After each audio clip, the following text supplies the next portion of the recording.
செம்மறியாட்டு பண்ணை இளம் விவசாயி இவ்வளவு சக்சஸ்ஃபுல்லா நடத்திட்டு வராரு. எவ்ரி 3 மந்த் ஒரு பேமெண்ட் எடுக்க முடியும்னு சொல்றாரு. இந்த செட் அமைக்கிறதுக்கு செம்மறி ஆட்டு நம்ம வளர்க்கறதுக்கு நீங்க ஆரம்பிச்சிருக்கீங்க. அந்த செட் ஃபுல்லா நீங்க அமைக்கிறதுக்கு எவ்வளவு செலவாச்சு? எத்தனை ஆடு வச்சிருக்கீங்க? அது மொத்தம் பாத்தீங்கன்னா ஒரு 3.5 லட்சம் ஆயிருக்கு. செட்டு பிளஸ் குட்டிங்க ஒரு 30 குட்டி இருக்கு. ஸோ குட்டிக்கு செட்டுக்கு எல்லாம் சேர்த்து ஒரு 3.5 லட்சம் ஆயிருக்கு. 3 லட்சம் ரூபாய் செலவு. ஆமாங்கய்யா. இப்போ இந்த 30 குட்டி வச்சிருக்கீங்களா ஒரு ட்ரையல் பேசிஸ்க்காக தானே? இப்போ இதுக்கு மேல இன்னும் கூட அதிகரிக்கிறதுக்கு வாய்ப்பு இருக்கு. ஆமா, இது வரைக்கும் ட்ரையல் பேசிஸ் தான். இதுக்கு முன்ன ஒரு 10 குட்டி சாம்பிளுக்கு வளர்த்து பார்த்தாச்சு. ஸோ அது சக்சஸ் ஆனதுக்கு அப்புறம் இப்போ 30 வரைக்கும் இருக்கும். ஸோ இந்த பேசிஸ்ல இப்போ சக்சஸ் ஆச்சுன்னா அடுத்து இன்னும் இதுலயே பாத்தீங்கன்னா ஒரு 70 இருந்து 80 குட்டிங்க வரையும் வளர்க்கலாம். ஸோ தாராளமா வளர்க்கலாம். இப்போ இந்த செட் அமைப்பு மட்டும் உங்களுக்கு எவ்வளவு, எத்தனை செட்? இது 30 குட்டி இது போதுமான செட்டா? இப்போதைக்கு பாத்தீங்கன்னா தர மெத்தட்ல தான் வளர்த்துட்டு இருக்கு. ஸோ நம்ம ட்ரே மெத்தட், அதாவது பரணமிச்சு வளர்த்தோம் அப்படின்னாக்கா அதுலயே ஒரு 100 குட்டி வரைக்கும் தாராளமா வளர்க்கலாம். அதுலயே பரண அமைக்க முடியும், நம்மளால அமைக்க முடியும். அந்த பேசிஸ்ல நம்ம செட்டை வந்து ஹைட் பண்ணி போட்டிருக்கோம். ரெண்டு கீழே ஒண்ணு மேல ஒண்ணு அமைச்சிடலாம். இல்ல, ஒரு 2 அடி ஒரு 3 ஃபீட்ல லெவல் பண்ணிட்டு செட் அடிச்சிட்டோம் அப்படின்னா சோ குட்டிங்க எல்லாம் போயிட்டு கிட்ட இருந்தாலும் புழுக்கை எல்லாம் கீழே வர்றதுனால சரி ஓகே செட் ஆயிரும் அப்படின்னு சொல்லிட்டு அந்த பேசிஸ்ல இப்ப ஹைட் அடிச்சு வச்சிருக்கோம். ஒரே இதுல அப்படி மொத்தமா வச்சுக்கலாம் நம்ம. ஏன்னா இது செம்மறியாடை பொறுத்த வரைக்கும் ஒரு இவ்வளவுதான் வளரும். இதுதான் ஹைட், லாஸ்ட் ஹைட். வளருமா? இன்னும் வளரும். சோ நம்ம பிசினஸ் ஐடியா வந்து இவ்வளவுதான் மேக்ஸிமம் ஹைட். நம்ம வந்து 3 மந்த் 4 மந்த் கான்செப்ட்ல தான் வளர்க்குது. சோ அதனால நம்ம அந்த ஹைட் பேசிஸ்ல தான் வாங்குறது. சின்ன குட்டியா வாங்கிட்டு நம்ம அந்த அளவுக்கு வளர்ந்து நல்ல வெயிட் வந்துச்சுன்னா சேல் பண்ணிடுறது தான். சரி, இப்ப மத்தவங்க எல்லாம் வந்து கொடியாடு, இந்த வெள்ளாடு அந்த மாதிரி வந்து வளர்க்கறது தான் அதிகமா கான்செப்ட் வச்சிருக்காங்க. ஆமா, நமக்கு வந்து இந்த செம்மறி ஆடு வளர்க்கணும்னு ஒரு ஐடியா எப்படி தோணுச்சு? ஸோ செம்மறி ஆடு பாத்தீங்கன்னா நம்ம போடுற தீவனத்துக்கு குறுகிய காலத்திலேயே வெயிட் கெயின் ஆகும். ஸோ பிளஸ் பாத்தீங்கன்னா இதோட பராமரிப்பு நம்மளுக்கு ஒரு அளவுக்கு தெரியும். ஸோ இங்க சுத்து வட்டாரம் மொத்தமே கொஞ்சம் மேய்ச்சிட்டு இருக்காங்க. நம்ம அப்பா காலத்து அம்மா காலத்துல இருந்து எல்லாம் பார்த்து மேய்ச்சிட்டு வராங்க. ஸோ அந்த அடிப்படையில நமக்கு இதை பத்தி ஓரளவுக்கு தெரியும் அப்படின்ற பேசிஸ்ல சரி ஓகே இதை சூஸ் பண்ணிட்டு இருக்கோம். வெள்ளாடு அப்படின்னா நமக்கு தீவனம் மரம் அதையும் தெரியாது. அனுபவம், இது அனுபவம் கொஞ்சம் நஞ்சு இருக்கிறதுனால ஸோ ஸ்டார்ட் பண்ணிருக்கீங்க. அந்த ஒரு பேசிஸ்க்காக செம்மறி ஆடு. பிளஸ் வந்து இப்ப செம்மறி ஆடுன்னு பாத்தீங்கன்னா வாங்குறது வெளியில கறிக்காக தான் வாங்குவாங்களா? இதையும் கறிக்காக தான் வாங்குறாங்க. இப்ப இந்த பக்ரீத் அந்த மாதிரி சமயத்துலதான் இதோட விலை அதிகம் போகும். ஏன்னா நம்ம ஊர்ல செம்மறி ஆடை வந்து சாய்ஸ் பண்ணி வாங்குறவங்க வந்து அதிகமா இருக்காங்க. ஆனா நம்ம சந்தையில போய் நம்ம நிறைய பார்த்திருக்கோம். அவங்க இந்த இடத்துல வந்து இந்த மாதிரி செம்மறி ஆட்டு குட்டியா தான், அதுவும் கெடா குட்டியா தான் அதிகமா சாய்ஸ் பண்றாங்க பக்ரீத்துக்கு. அது அந்த ஒரு பேசிஸ் பண்ணி தான் இப்ப வளர்க்குறீங்க நீங்க இதை? ஆமா, அது பேசிஸ்ல அப்படின்னா நம்ம வந்து பக்ரீத்துக்காக சூஸ் பண்ணி வளர்க்கறது கிடையாது. சோ நம்ம பிசினஸ் ஸ்டார்டிங் ஸ்டேஜ்ல வந்துட்டு நம்ம ஒன்ஸ் போட்டு 1 இயர் வெயிட் பண்றது கொஞ்சம் கஷ்டம். ஏன்னா நம்ம ரொட்டேஷன் பண்றது அமௌண்ட் கொஞ்சம் பயமா இருக்கும். சோ நம்ம 3 மந்த் 4 மந்த் இதுல ஜஸ்ட் ஒரு மந்த்லி ஒரு குட்டி மேல ஒரு 1000 அந்த மாதிரி வர்ற மாதிரி அந்த மாதிரினா ஓகே அப்படின்ற மாதிரி அந்த பேசிஸ்ல இப்ப போயிட்டு இருக்கு. சோ சக்சஸ் ஆயிட்டு ஒரு 2-3 பேட்ச் இறக்கி ஓகே அதுக்கப்புறம் மேபி நீங்க சொல்ற மாதிரி பக்ரீத் கிடா மாதிரி ட்ரை பண்ணலாம். சோ அந்த பிளான்ல பேசிஸ்ல போயிட்டு இருக்கு. பக்ரீத் கிடாய்க்கும் வளர்க்கலாம். இப்ப எத்தனை மாசம் ஆயிடுச்சு இந்த குட்டி வாங்கி விட்டு? நீங்க இந்த குட்டி வாங்கி விட்டு 3 மாசம் ஆயிருக்கு. ஆமா, இதுல பாத்தீங்கன்னா 15 குட்டி முதல் பேட்சும் 15 குட்டி பின்னாடி பேட்சும் இருக்குன்னா சோ முதல் பேட்சஸ் இருக்கிறதெல்லாம் பாத்தீங்கன்னா ஹைட்டா வளருது. ஆமா, அதெல்லாம் இப்ப பாத்தீங்கன்னா சேலிங்க்கு ரெடி ஆயிடுச்சு. இன்னொரு 15 டேஸ்ல சேல் பண்ணலாம் தாராளமா. சோ சின்ன குட்டி எல்லாம் இருக்கு. அது இன்னொரு 1 மந்த் கழிச்சு சோ சேல் பண்ற மாதிரி அரேஞ்ச் பண்ணிருக்கோம். பேட்ச் மந்த்லி சேல் பண்ற மாதிரி ரெடி பண்ணிட்டு இருக்கோம். ஸோ இன்க்ரீஸ் பண்ணிட்டு இன்னும் அதிகமா இறக்கும் போது வேணா அந்த மாதிரி மந்த்லி சேல் பண்றதுக்கு ரெடி பண்ணிக்கலாம். சரி, இப்ப செம்மறி ஆட்டு குட்டியில 15 நாள் முன்ன 15 நாள் முன்னா எப்ப நம்ம சேல் பண்றது வந்து ஒரு 8 இருந்து 9 மாசத்துல சேல் பண்ணுவீங்களா, இல்ல அதுக்கு முன்னாடி சேல் பண்ண முடியுமா? நம்ம போற தீவனத்தை பொறுத்து. நம்ம வெயிட் கெயின் ஆகிறதுனால தீவனம் போட்டு பராமரிப்பு பண்ணோம் அப்படின்னா நம்ம வாகனத்துல இருந்து ஒரு 3 மந்த் 4 மந்த்ல சேல் பண்ணலாம் தாராளமா. அதாவது நம்ம டிலே பண்ணி சேல் பண்ணோம் அப்படின்னா நமக்கு இன்னும் கொஞ்சம் சேர்த்து வரும் ப்ராஃபிட். கூடிய சீக்கிரத்துல 3 மந்த் 4 மந்த்ல சேல் பண்ணோம்னா நமக்கு வரக்கூடிய லாபம் கம்மியா இருக்கும்.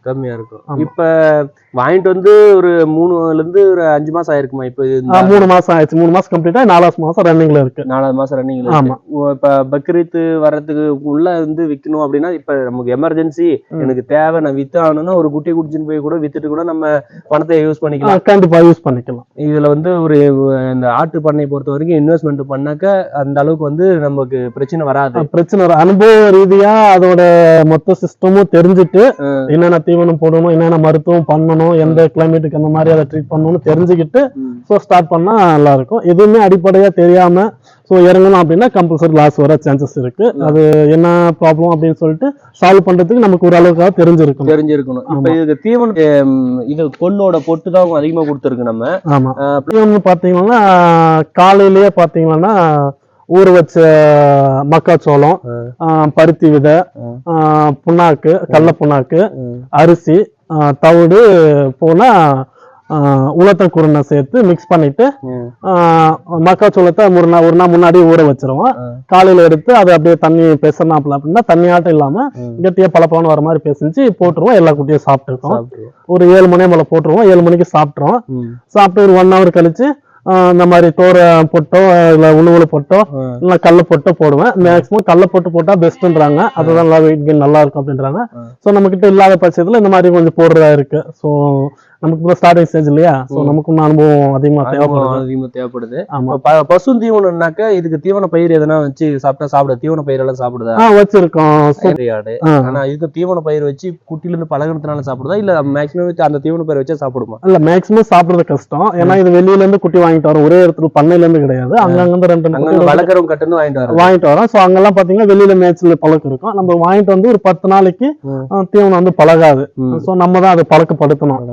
ஆமா, அதுக்கு அப்படின்னா இந்த மாதிரி மிக்ஸ் பண்ணி கொஞ்சம் கொஞ்சமா அதுக்கு கொடுக்கணும். ஆமா, மிக்ஸ் பண்ணி போட்டோம்னா ஃபர்ஸ்ட் ஒரு 4-5 நாள் கொஞ்சம் கஷ்டப்படும். அப்புறம் சாப்பிட்டு பழகிடுச்சுன்னா நம்ம போட்டோம்னா நல்லா சாப்பிடுவோம். நான் இன்னைக்கு வாங்கிட்டு வந்து ஒரு 10 குட்டி வாங்கிட்டு வந்து வளர்க்க ஆரம்பிச்சிட்டேன்.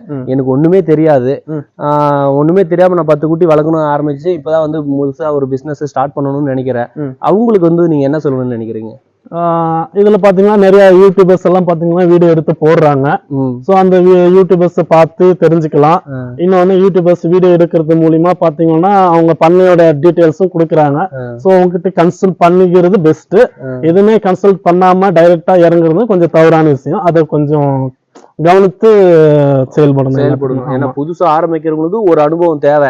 ஒரு பண்ணைக்கு போயிட்டு விசிட் பண்ணிட்டு அந்த பண்ணையில அவங்க எப்படி எல்லாம் நோய் மேலாண்மை, தீவன மேலாண்மை, என்னென்ன இந்த காலங்கள்ல இப்ப வெயில் காலம் ஸ்டார்ட் ஆயிடுச்சு, வெயில் காலத்துல என்ன நோய் வரும், மழை காலத்துல என்ன நோய் வரும், இதெல்லாம் வந்து பார்த்துட்டு அதுக்கப்புறமா ஒரு 10 குட்டி வாங்கிட்டு வந்து ட்ரையல் பேசிஸா வீட்டோட ஃபேமிலியோட சம்மதத்தோட வச்சு வளர்த்து அதுக்கப்புறமா தான் அது முன்னாடி எடுத்துட்டு போக முடியும். எடுத்த உடனே நான் ஒரு 10 குட்டி வாங்கிட்டு வந்து ஆடு வந்து தீவனம் போட்டா வளர்ந்துரும் அப்படின்னு நினைச்சா அதெல்லாம் வளராது.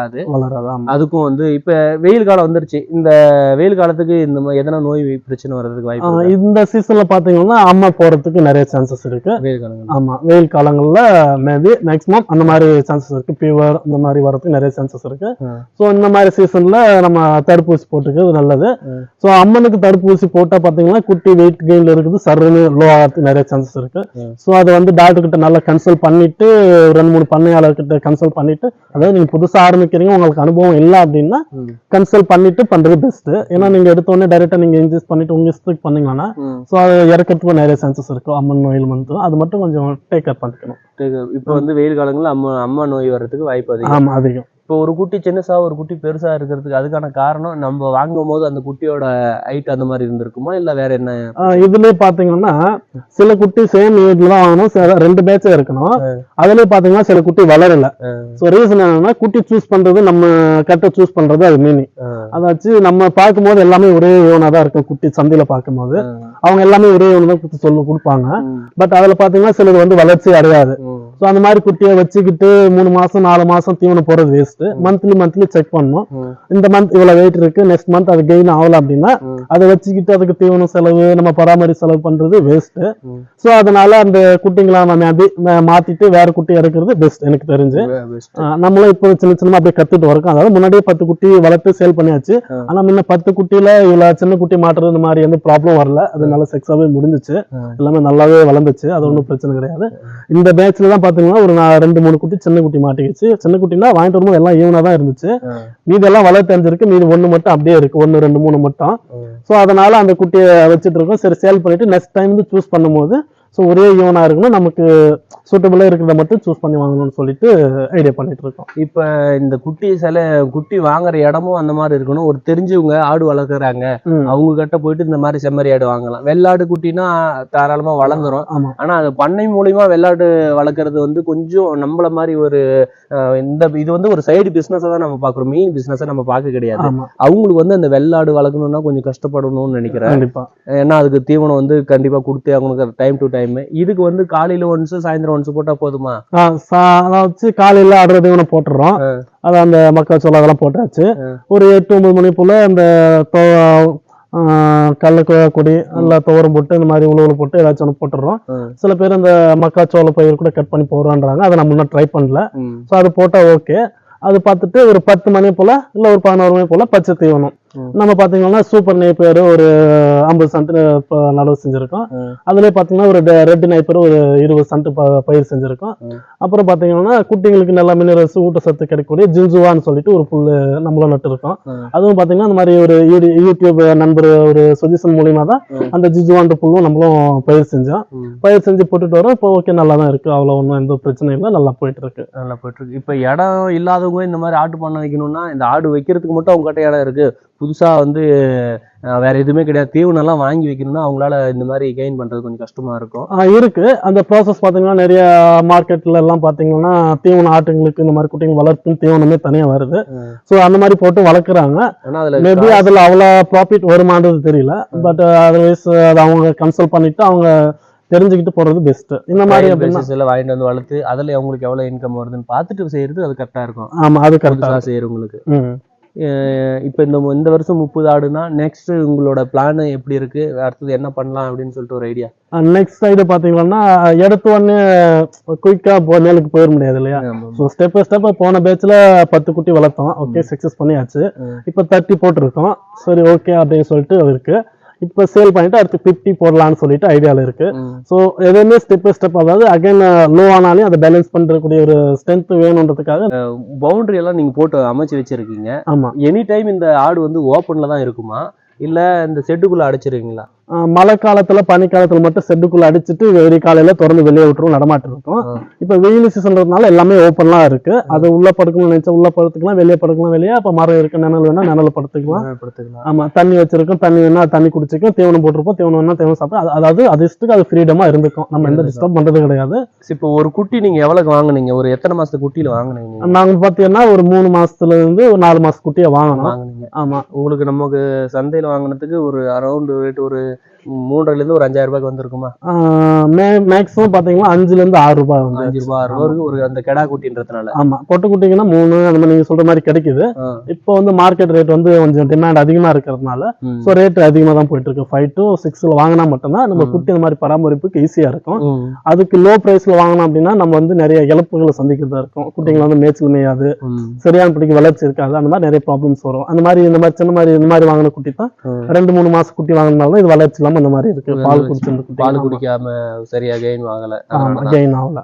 ஆனா இப்போ சரி, இப்போ நான் வாங்கிட்டு வந்து 10 குட்டி வாங்கிட்டு வரேன், அவங்க 6,000 ரூபாய் கொடுத்து இன்வெஸ்ட்மெண்ட் கொடுத்து வந்து ஒரு 10 குட்டி ட்ரையல் பேசிஸ் தான் வாங்கிட்டு வரேன்னா எனக்கு வந்து குறைஞ்சது கொஞ்சமான இடம் வேணும்ன்றது வந்து கண்டிப்பா தேவை. ஏன்னா பசுந்தீவனம் இல்லாம வளர்க்கணும் இந்த மாதிரி ஒரு ஆட்டை அப்படின்னு சொன்னா அது கொஞ்சம் கஷ்டப்பட வேண்டிய விஷயமா தான் இருக்கும்னு நினைக்கிறேன். கஷ்டப்பட வேண்டியது ஒண்ணும் இல்லை, இன்வெஸ்ட்மெண்ட் நிறைய இருக்கும். அதே பாத்தீங்கன்னா இன்கமும் கம்மியா தான் இருக்கும். இது வந்து வீக்லி ஒரு வருஷத்துக்கு ஒன்ஸ் தான் வந்து நம்ம விற்க முடியணும் அப்படின்னு ஒரு எதற்கு வரும் வந்து தான் ஆகணும். ஏன்னா 6 மாசமானா கொஞ்சமா வளர்க்கணும், அதுக்கப்புறமா தான் அதை விற்க முடியும் நம்மளால. ஏன்னா வாங்கிட்டு வந்து ஒரு 6 மாசம் வளர்க்கறது விற்கணும், அதுக்கு சென்டர்ல அவர் வேற எந்த பிசினஸ்னுமே பண்ணவே முடியல, நான் வந்து ஆட்டு பண்ணை மட்டும் வைக்கிறேன் அப்படின்னாக்கா அவங்களால முடியாது இல்ல, வேற எதுவும் பண்ண முடியாது இல்லையா? ஆமா, அவங்க வந்து கண்டிப்பா வேற எதனா பிசினஸ் பண்ணி தான் ஆகணும். இல்ல என்னால முடியும், நான் ஆடு வந்து வச்சுக்கிறேன், ஒரு 50 இருந்து 100 ஆடு வச்சு நான் இதே மாதிரி வந்து மெயின்டைன் பண்ண முடியும் அப்படின்னாக்க அவங்க வருஷத்துக்கு ஒரு பேமெண்ட் தான், அதாவது வந்து வருஷத்துனா ஒரு 8 இருந்து 9 மாசத்துக்குள்ள ஒரு பேமெண்ட் எடுக்க முடியும். ஆமா, சென்டர்ல உனக்கு எதுனா ஒரு பிரச்சனை வேற எதுனா அப்படின்னா அப்போ ஒரு குட்டியை வித்தாலும் அது நமக்கு லாஸை கொண்டு தான் வந்து சேரும். ஏன்னா லாஸ்டா விற்கிறது மட்டும் தான் கொஞ்சம் நல்லாவே ஒரு பணம் கெயின் பண்ண முடியும், ஒரு அமௌண்ட்டை வந்து சேர்த்த முடியும் நம்மளால. அது உண்மைதானே? நமக்கு அது உண்மைதான். இன்னொரு விஷயம் பாத்தீங்கன்னா நம்ம பராமரிப்பு முறையிலும் சில விஷயம் மாறும். நம்ம தரமா பராமரிப்பு பண்ணி ரெடி பண்ணோம் அப்படின்னா மோர் டைம் நம்ம இது ரிட்டர்ன் பண்ணோம் அப்படின்னா ஒரு பிசினஸ், ஸோ வாங்கி ரிட்டர்ன் பண்ணி அப்படின்னா உங்களுக்கு இன்கம் நல்லா இருக்கும். அதை வச்சு இப்போ 30 இறக்கிருக்கீங்க, இப்போ வந்து நீங்க ரிட்டர்ன் பண்றீங்க, ஒரு 30ல இருந்து ஒரு இன்கம் இருக்கிறீங்க அப்படின்னாக்கா, ஸோ அந்த இன்கமும் பிளஸ் இந்த 30 குட்டி இன்வெஸ்ட்மெண்ட் சேர்த்துங்கன்னா ஒரு 50 குட்டியா இருக்கலாம் நெக்ஸ்ட் பேட்சுக்கு. புரியுதுங்களா? அடுத்து ஒரு 3 மாசம் கழிச்சு அவங்க 50 குட்டில ஒரு இன்கமும் பிளஸ் 100 குட்டியை சேர்த்து வளர்க்கலாம். அந்த மாதிரி பிசினஸ் டெவலப்புக்கு வந்து நீங்க எத்தனை டைம் மல்டிபிள் பண்ணிட்டு போறீங்களோ அந்த மல்டிபிளேஷன் தான் உங்களுக்கு குறுகிய டைம்ல அதிக குட்டிகளை வச்சு வளர்க்கறதுக்கு உங்களுக்கு பயன்படும். ஸோ நீங்க நிறைய இன்வெஸ்ட்மெண்ட் பணம் இருக்கு அப்படின்னா நீங்க டேரக்டா 100 குட்டி இறக்கிட்டு நீங்க ஒரு வருஷம் கழிச்சு கூட விற்கலாம், தாராளமா இன்கம் இருக்கும். ஒரு வருஷம் கண்டிப்பா வளர்த்தீங்கன்னா ஒரு 15,000 to 20,000 ரூபாய் தாராளமா விற்கும். இந்த செம்மறி ஆடு பண்ணைன்னு பொறுத்தீங்கன்னா மேக்சிமம் நம்ம இதுல மேய்ச்சலுக்கு தான் கொண்டு போய் வளர்க்குறாங்க. ஆனா நம்ம பண்ணை முறையில வளர்க்குறது வந்து நான் ஒரு சில பேரை மட்டும் தான் பார்த்துருக்கேன். ஆனா நம்ம ஏரியாவில் நாங்க வந்து வேலூர், நம்ம திருப்பத்தூர் டிஸ்ட்ரிக்ட் நாற்றமல்லி தாலுக்கா பச்சூர்ன்ற கிராமத்துல இருந்து நம்ம பேசுறோம். இது இங்க பொறுத்த வரைக்கும் நம்மளோட அந்த செம்மறி ஆடோட சேல்ஸ் வந்து அதிகமாகவே இருக்கும் என்னைக்குமே. அந்த பக்ரீத் சமயம் மட்டும் இல்லை, மற்ற சமயங்கள்லயும் வந்து செம்மறி ஆடு வாங்குறவங்க வந்து அதிகமாக தான் இருப்பாங்க. அதனால செம்மறி ஆடு வளர்த்தோம்னா கண்டிப்பா ஒரு பெனிஃபிட் இருக்கு. விற்க முடியாது, இல்ல அது மேய்ச்சலுக்கு மட்டும்தான் அப்படின்னு சொல்லிட்டு நினைக்க தேவையில்லை யாரும். அது உண்மைதானே? இதுக்கு டிமாண்ட் எப்பவுமே இருந்துட்டு இருக்கு. எதுக்குமே இந்த செம்மறி ஆடை பொறுத்த செம்மறி ஆட்டை கிடா குட்டிங்களுக்கு மேக்ஸிமம் டிமாண்ட் அதிகம் தான். ஆமா, இது பக்ரீத் மட்டும் இல்ல, மற்ற சமயத்திலயும் நம்ம எல்லா சீசன்லயுமே போயிட்டு இருக்கு. எல்லா சீசன்லயும் அதாவது பக்ரீத் டைம்ல அப்படின்னாக்கா ஒரு குட்டி மேல ஒரு 1000-2000 ரூபாய் எக்ஸ்ட்ரா கிடைக்க வாய்ப்பு இருக்கு. ஸோ அதர்வைஸ் இதோட டிமாண்ட் குறைஞ்சிரும், ரொம்ப கம்மியா இருக்கும் அப்படின்றதுக்குலாம் வாய்ப்பு கிடையாது. எல்லாமே காமனா என்ன மார்க்கெட் டிமாண்டோ அது போயிட்டே இருக்கும். பக்ரீத் டைம்ல மட்டும் கொஞ்சம் ஹையா போகும். ஒரு அதுவும் கெடா குட்டின்றதுனால ஒரு நம்ம நீங்க சொன்ன மாதிரி ஒரு 1000 to 2000 ரூபாய் எக்ஸ்ட்ரா கிடைக்கும். அவ்வளவு. அப்படி பார்க்கும்போது ஒரு 50 குட்டினா ஒரு 50,000, ஒரு 1000 ரூபாய் குட்டினா ஒரு 50,000, 1 லட்சம் ரூபாய் எக்ஸ்ட்ரா இன்கம் கிடைக்கிறதுக்கு நிறைய சான்ஸ். நிறைய பேர் லைக் பண்றது அந்த மாதிரி தான் லைக் பண்றாங்க. இப்ப வந்து யாருன்னா வியாபாரி கூட்டிட்டு வந்து காமிச்சிருக்கீங்களா? இப்ப வந்து ஒரு 7-8 மாசம் ஆயிடுச்சு ஆட்டுக்கு? இல்ல, இப்பதான் ஒரு 3 மாசம் கம்ப்ளீட் ஆயிருக்கு. சோ ஒரு 10 நாள் இருக்கு. 10 நாள்ல நம்ம கூட்டு வந்து காட்டலாம். நம்ம பேசஸ் பாத்தீங்கன்னா குறுகிய காலத்துல மோர் டைம் இது பண்றதுதான். அதனால இப்ப இது பண்ணிருக்கு. இப்ப பாத்தீங்கன்னா அதெல்லாம் பாத்தீங்கன்னா இந்த மாதிரி குட்டியில வாங்கிட்டு வந்தது. இது பாத்தீங்கன்னா 3 மாசம் 4 மாசம் குட்டி. 3 மாசம் 4 மாசம். ஆமா, இதுல சின்னத்துலதான் வாங்கிட்டு வந்து வளர்ந்து அவ்வளவு பெருசு இருக்கு பாருங்க. 3 மாசம் கழிச்சு அவ்வளவு பெருசு வளருது. அதான் நம்ம தீவனம் நம்ம போடுற முறை தான் அந்த அளவுக்கு பெருசா வளர்ந்துருக்கு. இப்ப பின்னாடி போறதெல்லாம் சின்ன குட்டி. இதெல்லாம் பாத்தீங்கன்னா 2வது பேட்ச் 3வது பேட்ச். நல்ல 3 மாசத்துல இந்த அளவுக்கு நீங்க அதை பராமரிப்பு காரணத்தினாலதான் வளர்ந்துருக்கு. ஆமா, இல்லன்னா சாதாரணமா பசு தீவனம் கொடுக்கலன்னா அந்த ஹைட்டுக்கு வந்து வளர்றதுக்கு. இதெல்லாம் பாத்தீங்கன்னா இப்ப வளர்ந்து இருக்குது. சின்னமா வாங்கின குட்டி இல்ல, இதெல்லாம் பாத்தீங்கன்னா இது 2 மாசம் 3 மாசம் குட்டி. 2 மாசம் குட்டி. இது வந்து 3 மாசத்து குட்டிங்களா? இதெல்லாம் 4 மாசம் குட்டி. நம்ம வாங்கிட்டு வந்து 3-4 மாசம் ஆயிடுச்சு. அது நம்ம வந்து சின்ன குட்டி வாங்கிட்டு வந்திருக்கு. ஆமா, குட்டியோட தரமும் நல்லா இருக்கு. இந்த இதெல்லாம் அமைக்கிறதுக்கு உங்களுக்கு எப்படி செலவாச்சு? இதெல்லாம் ஒரு குட்டிக்கு இவ்வளவுதான் தீவனம் அப்படின்னு சொல்லிட்டு போடுவீங்களா? அப்படி கால்குலேஷன்னா அந்த காலையில போடுற அந்த அடர் தீவனம் மட்டும்தான். அந்த மக்காச்சோளம் அதெல்லாம் கால்குலேஷன் குட்டிக்கு காலையில ஒரு 200 கிராம், சாயந்தரம் ஒரு 200 கிராம் கால்குலேஷன்ல பிரிச்சு போடுவோம். அதாவது குட்டி பேசஸ்ல சின்னமா குட்டி இருக்கும்போது 50 கிராம் 100 கிராம் வர மாதிரி டிவைட் பண்ணி கேஜ் மெஷர் பண்ணி போடுவோம். ஸ்கேல் வச்சுட்டு இருக்கோம். நம்ம அதுக்கு எவ்வளவு தேவையோ அதை மெஷர் பண்ணி போட்டுக்குவோம். வளர வளர நம்ம அதுக்கு தகுந்த மாதிரி தீவனமும் எக்ஸ்டெண்ட் பண்ணிடுவோம். எனி டைம் தீவனம் இந்த இதுல பாக்ஸ்ல இருந்துட்டே இருக்குமா? அப்படின்னாக்கா காலையில அந்த தீவனம் போட்டாச்சு, அடர் தீவனம் போட்டாச்சுங்கன்னா தின்னு முடிச்சிடும். அது முடிச்சோடனே இந்த மாதிரி கடல கொடி இந்த மாதிரி இந்த உழுவல் போட்டு போடுவோம், சாப்பிட்றோம். முடிச்சதுக்கு அப்புறம் 11 மணிக்கு சூப்பர் நெய்ப்பர், ஜிஞ்சு வாப்பிள், அப்புறம் ரெட் நெய்ப்பர் இதெல்லாம் இருக்கும். மிக்ஸ் பண்ணி கட் பண்ணி போட்டோம்னா அது நைட் வரைக்கும் தின்னுட்டு இருக்கும். நைட் ஒரு 8 மணி போல கிளியர் பண்ணிட்டு மறுபடியும் அடர் தீவனம் போட்டோம்னா முடிஞ்சது. அவ்வளவுதான். இந்த காலையில 1 மணி நேரம் வேலை, சாயந்தரம் 1 மணி நேரம் வேலை. அவ்வளவுதான். நீங்க ஜாப் கட்டல வச்சு கட் பண்ணி போடுறது இந்த டைம் தான் உங்களுக்கு எடுத்துக்கும். ஆமா, பார்ட் டைம் ஜாப்பா இந்த ஆடு வளர்க்கலாம். கண்டிப்பா பார்ட் டைமும் வளர்க்கலாம், பிளஸ் முழு டைமும் வளர்க்கலாம். அதாவது இன்ட்ரெஸ்ட் இன்னும் பண்ணா இன்னும் நல்லா இருக்கும். ஆனா மேக்சிமம் 6 மாசத்துக்கு அப்புறமா தான் உங்களுக்கு பேமெண்ட். ஒன்ஸ் இன்வெஸ்ட்மெண்ட் பண்ணிட்டா 6 மாசத்துக்கு அப்புறமா நீங்க விற்கணும்னு நினைச்சீங்கன்னா அதுதான் ஒரு நல்ல பேமெண்ட். அதுதான் நல்ல ஒரு பேமெண்டா இருக்கும். குறுகிய காலத்துல நிறைய பண்ணணும்னா இந்த மாதிரி ஷார்ட் பீரியட் நம்ம சூஸ் பண்ணணும். ஆமா, ஓகே. உங்க பேரு சொல்லுங்க, நீங்க எங்க இருக்கீங்க அப்படின்னு சொல்லிருங்க. என்னுடைய பேரு Tirupati, VKT Kanagaraj goat farming. இது பாத்தீங்கன்னா சித்தாபுன்னூர், அடிபுதுகர் போஸ்ட், குப்பம் மண்டலம், சித்தூர் டிஸ்ட்ரிக்ட், AP ஆந்திர பிரதேஷ்ல இருக்கு. ஸோ இவர் பாத்தீங்கன்னா நம்ம நண்பர் தான். ஸோ இவர் வந்து யூடியூப் சேனல் ரன் பண்ணிட்டு இருக்காரு. ஸோ இவர் வந்துட்டு இந்த மாதிரி வீடியோ எடுப்போம் அப்படின்னு சொல்லிட்டு சொன்னாரு. ஸோ அந்த பேசிஸ் தான் பண்ணிட்டு இருக்கு. எல்லாமே நல்ல சக்சஸா போயிட்டு இருக்கு. ஓகே நண்பர்களே, இந்த வீடியோ பிடிச்சிருந்தா லைக் அண்ட் சப்ஸ்கிரைப். வேற எதனா டவுட் தேவைன்னா இவரோட நம்பரை நான் கொடுக்குறேன். செம்மறி ஆட்டை பற்றி உங்களுக்கு வேற எதனா டவுட்டு இல்லை வேற எதனா பிரச்சனை இருக்குது அப்படின்னா கண்டிப்பாக தம்பி வந்து சொல்லுவார். அதை நோட் பண்ணிக்கோங்க. நான் அவரோட நம்பரை வந்து கமெண்ட்டில் கொடுக்குறேன், இல்லைனா டிஸ்கிரிப்ஷனில் எழுதி வைக்கிறேன். நண்பர்கள் குட்டிக்கு யாராலும் வேணும்னாலும் வாங்க, சேல்ஸ் ரெடியாக இருக்குது, வாங்கி. பார்ட் 2ல தீவன மேலாண்மை பற்றி பார்ப்போம் நண்பர்களே. பிடிச்சிருந்தா லைக் அண்ட் சப்ஸ்கிரைப்.